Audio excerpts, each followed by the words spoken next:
Lula tem se encontrado cada vez mais com grupos diferentes, né? Como a gente comentou até ontem aqui, é impressionante. Bolsonaro fala para esse público dele, os fãs de Bolsonaro, enquanto Lula vai tentando buscar outros lugares. Ontem ele teve um encontro importantíssimo, um jantar importantíssimo no bairro do Morumbi, um bairro chique de São Paulo, com mais de 130 empresários. Olha essa imagem aí, Josias.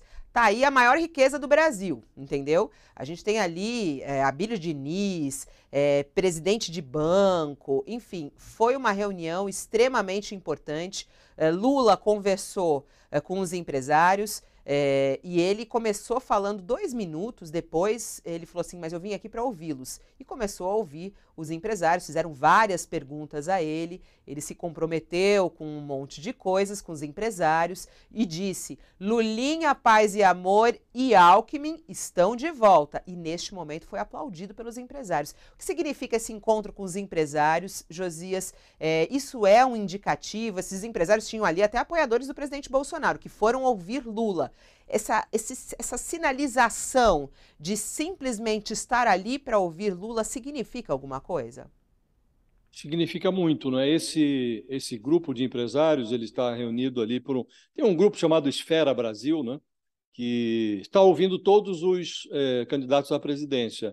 Já esteve lá o Ciro, já esteve o Bolsonaro. Agora, nenhum encontro teve essa audiência que foi reunida para ouvir o Lula. E os empresários sabem que há 4 dias da eleição, o favoritismo do Lula é muito grande. Nós estamos discutindo aqui se vai vencer no primeiro ou no segundo turno. Então, quem estava ali estava diante de uma perspectiva de poder. E a perspectiva de poder, quando você está numa eleição, ela é mais importante até do que o poder.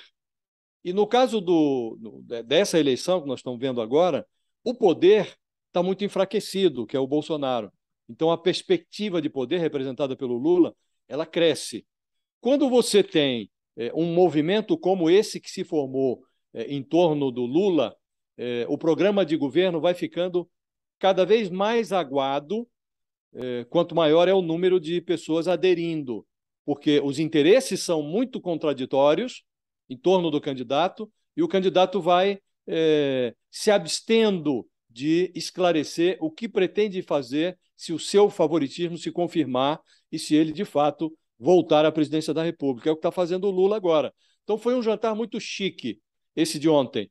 Mas se fosse uma feijoada, haveria ali um panelão com muito caldo e pouco feijão. Carne, nem pensar. Então, não tinha nada de sólido no ar.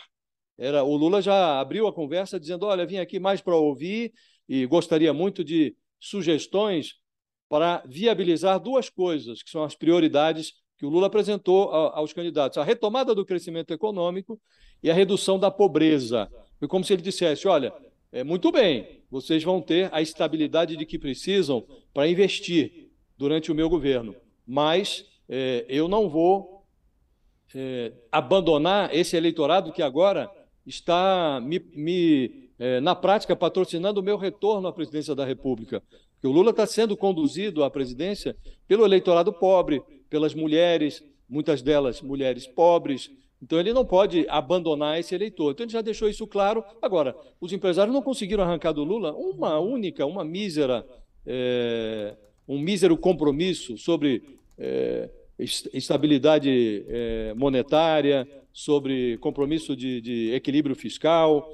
O Lula fala que vai acabar com o teto de gastos, mas não diz o que vai colocar no lugar. Houve ali uma conversa sobre Banco Central, sobre a independência do Banco Central, mas é algo que o Lula, ainda que quisesse, não pode mudar, porque foi aprovada pelo Congresso, ele teria que sugerir ao Congresso que modificasse. Então, foi uma conversa, Fabiola, foram ditas ali coisas definitivas, sem que as coisas fossem bem definidas. Então, é uma feijoada com muito caldo e pouco feijão e nenhuma carne.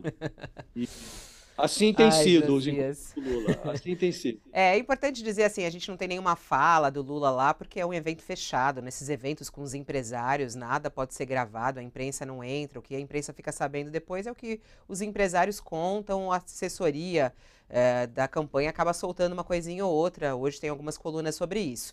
Mas onde o Lula falou ontem, acho que também foi um evento importante, ele tem atraído cada vez mais. Acho que a gente tem aquela foto, ele que recebeu o apoio ontem de personalidades, de economistas, de ex-tucanos, uma foto que o Lula colocou nas redes sociais dele, mostrando o apoio. E ele falou a respeito disso também. Ele falou sobre fome, pediu apoio sobre a fome. Vamos ouvir a fala de Lula com os intelectuais. É o seguinte, a fome não pode esperar. A fome é feia. Ela não pode esperar.